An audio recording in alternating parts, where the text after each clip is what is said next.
prime target. Maggie Revell stepped out of the place she had spent nearly a year trying to forget. For a few seconds she simply stood there, letting the sunlight fall across her face. The world outside looked strangely ordinary. Cars moved along the street. People hurried past with places to go and things to do. Somewhere nearby, a man laughed at something his friend had said. It was almost disappointing. After everything she had been through, Maggie had expected the world to look different when she finally walked back into it. Instead, the world had continued without her.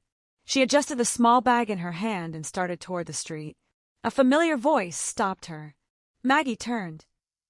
Miami Jones was standing nearby. He worked for an insurance company, and Maggie already knew that he had been trying to speak with her for months. She had ignored his letters. She had refused his requests to visit her. She had no desire to explain herself to another investigator. Miami smiled as though they were old acquaintances meeting by chance. He told her he had only come to welcome her back and offer her a ride into town. Maggie declined. A friend was coming for her. Jane Marshall. Miami did not argue. Instead, he reminded Maggie that he had watched her during the trial. Beneath the stubbornness, he believed she was a decent young woman. He did not want to see her return to prison. Maggie gave him a tired look. She had already paid for the mistake that had brought her there. Almost a year of her life was gone, and she intended to make sure that no one took another year from her. Miami then changed the subject. He reminded her that her arrest had involved a hit-and-run incident, but there had been another matter surrounding her at the same time. A robbery. A large amount of money had disappeared from a check-cashing company. 2 masked men had escaped in a car, and according to investigators, the car Maggie had been driving that day looked remarkably similar to the one used in the robbery. Maggie had heard the accusation so many times that she barely reacted anymore. She said she had nothing to do with the robbery. She said she knew nothing about the missing money. She insisted that the car involved in the accident only looked like the robbery vehicle. Miami did not appear convinced. Before leaving, he told her that he would still be around if she ever decided she wanted to talk. Maggie watched him walk away. She had heard that promise before. She doubted she would ever take him up on it. Across town, Barnaby Jones was discussing the same case with his team. J.R. Brown was sitting comfortably, offering his opinion with the confidence of a young man who had spent too much time in law school and had not yet learned that being clever and being right were not always the same thing. He believed Barnaby was approaching the Maggie Revell case from the wrong direction. The problem, J.R. argued, was that pressure would never make Maggie talk. She had already demonstrated that she could endure pressure. She had gone to prison rather than betray the man she loved. That meant the investigators needed something different. They needed finesse. Barnaby listened. J.R. explained his idea. Maggie was living with her friend Jane Marshall. If an investigator could move into the same apartment building without Maggie knowing his true identity, he could get close enough to observe her. Eventually, perhaps Maggie would lead him to the man she had protected. Barnaby considered the idea. It was clever. There was only one problem. Maggie already knew what Barnaby looked like. J.R. did not. That made him the obvious choice. Barnaby arranged for J.R. to rent an apartment in Maggie and Jane's building under the name J.R. Brown. J.R. was less enthusiastic once he realized that the assignment would require him to leave his comfortable routine. He had just completed an exhausting series of law school examinations. He also had plans involving tennis and the dean's daughter. Barnaby was unimpressed. He reminded J.R. that a young law student living in a furnished apartment had plenty of opportunities to make new memories. J.R. finally agreed. The apartment manager, Mr. Porter, was informed that J.R. Brown would be coming to inspect an apartment. By the time J.R. arrived, the manager was ready. The building was comfortable, attractive, and filled with tenants who seemed to have very little idea that an insurance investigation was unfolding in their midst. J.R. asked whether there was an apartment near Maggie. The manager said he might have just the place. J.R. accepted. He had no idea how quickly his carefully planned assignment would become complicated. Meanwhile, Maggie was settling into her new freedom. Jane had been generous enough to let her stay at the apartment while she traveled to New York. Before leaving, Jane told Maggie to treat the place as her own. There was even a car available. Maggie thanked her. She was grateful for the kindness. Still, once Jane left, the apartment felt unusually quiet. Freedom was not as simple as Maggie had imagined. She had spent so long thinking about getting out that she had never stopped to consider what she would do afterward. She found herself looking at an unfinished piece of needlework. It was a tiger. During the hardest days of her imprisonment, she had worked on it whenever she needed something to occupy her mind. The tiger had become a strange companion. She joked that if she had finished it before leaving prison, she might have gone crazy. Now she had returned to a world where she was expected to behave as though nothing had happened. J.R. moved into the apartment building. He met Jane briefly before she left. Then he met Maggie. She had no reason to suspect him. To her, he was simply a new neighbor, a friendly young man, someone who had just moved into the building. J.R. introduced himself with an easy smile. Maggie responded politely. Neither knew how important that first meeting would become. Later, Maggie encountered another man. His arrival immediately changed the atmosphere. He was looking for information. He wanted to know where Jack was. Maggie understood what that meant. The past had followed her home. The man made it clear that he believed Maggie knew more about Jack and the missing money than she had admitted. Maggie insisted that she did not know where Jack was. She explained that Jack had never visited her during her imprisonment. He had never written. She had no idea why he had disappeared. The man did not accept her answer. He reminded her that Jack had once been close to her. They had talked about marriage. They had made plans. And when Maggie failed to return after taking the car away, Jack had disappeared. So had the money. Maggie realized that she was being watched. The man wanted a share. He believed Maggie could lead him to Jack. She refused to cooperate. After he left, Maggie was shaken. But she remained determined. She would not allow fear to control the rest of her life. J.R. noticed that something was wrong. He did not know exactly what had happened, but he saw the change in Maggie's expression. His first instinct was to approach her casually. He tried humor. He tried friendliness. He suggested that being new neighbors gave them something in common. Maggie was not interested. She had learned to be careful around people, especially men who appeared too eager to know her. Still, J.R. persisted. He suggested they go swimming.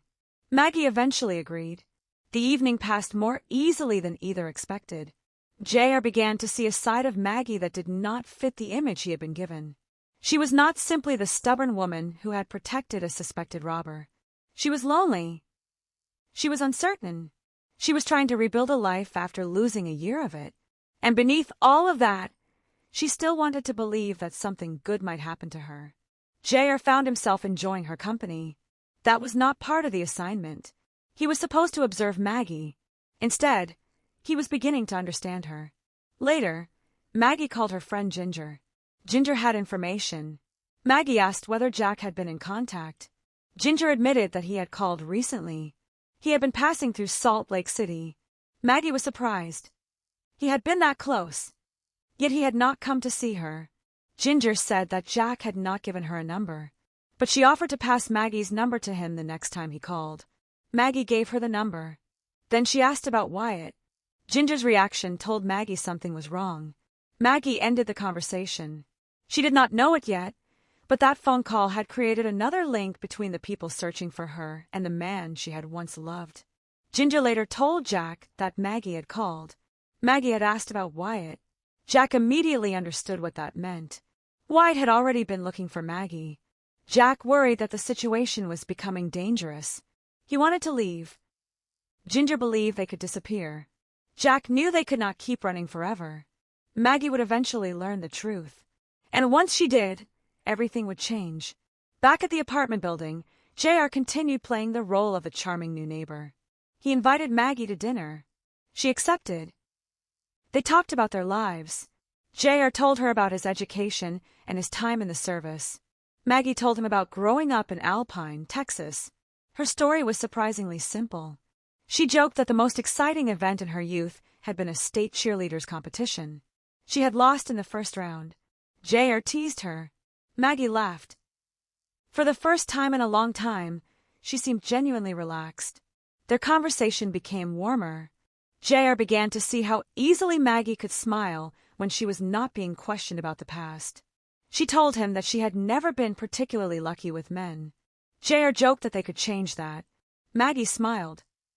Dinner became less important than the company. But while Maggie was beginning to enjoy her new friendship, the past was moving toward her again. The telephone rang. It was Jack. Maggie froze when she heard his voice. Jack told her he missed her. He explained that Wyatt had found her. He said he had been forced to stay away. Maggie listened. She had spent months wondering where Jack was. Now that he was finally speaking to her, she realized that the feeling she once believed would last forever had changed. Jack told her that he still had the money. He wanted her to leave with him. He told her to wait until late at night, leave the apartment quietly, and take a flight. He would meet her when she arrived. Maggie refused. Jack could not understand. He reminded her of the plans they had once made. He talked about the future they had imagined. Maggie listened patiently. Then she told him that their relationship was over. She had spent too much time thinking. She had learned too much about herself. She no longer wanted the life they had once dreamed about. Jack pleaded. Maggie remained firm. She told him that she had changed. The call ended. Maggie was left staring at the telephone. JR had seen enough to know that something important had happened. But he did not press her. Instead, he remained nearby. For a moment, Maggie seemed to appreciate that. She did not need another investigator. She needed someone who would simply sit beside her. Someone who would let her decide what came next. The next day, JR used Maggie's telephone because his own line had not yet been installed. He contacted his colleagues. The investigation had produced a new lead. The car connected to the robbery belonged to Wyatt Perry, a former prisoner. They now had information about Wyatt's appearance and background. The investigators believed he might be the man Maggie had seen. JR listened carefully. The romance between Maggie and Jack appeared to be ending. But that did not necessarily mean the danger had disappeared. Perhaps Maggie was simply trying to convince everyone that she had moved on. Perhaps she was hiding something. JR returned to the apartment. Maggie was there. Their relationship had become complicated. JR was no longer sure where his assignment ended and his personal feelings began. Maggie sensed the hesitation. She had spent enough time being used by other people to recognize it. She told him she wanted to know whether he was interested in her because he genuinely liked her or because she happened to be convenient. JR could not give her the answer she wanted. He told her that she did not need him. Maggie was hurt. She told him that she had spent a long time on a ranch and knew what it felt like to be overlooked. She did not want to be someone's convenient choice. JR tried to explain, but Maggie ended the conversation. She told him good night. The next morning, Jane returned with a new acquaintance. His name was Ted Goff. Ted had recently moved into the building. He was confident, worldly and friendly. He had worked in international business and traveled frequently. JR was introduced to him. The meeting was casual. But JR noticed something about Ted. There was a confidence that made him difficult to read. Maggie was polite. She had no reason to suspect that Ted might have any connection to the events surrounding her. Later, the telephone rang again. It was Jack. He had come to Los Angeles. Maggie was stunned. She had told him not to come. Jack said he needed to see her one final time. Maggie resisted. Jack insisted. Eventually, she agreed to meet him. They chose a secluded place near a familiar bike-riding area. Jack warned her that Wyatt might have someone watching her. Maggie understood the risk. Before leaving, she encountered JR. He wanted to apologize for the misunderstanding between them. Maggie accepted his apology. JR suggested dinner. Maggie agreed.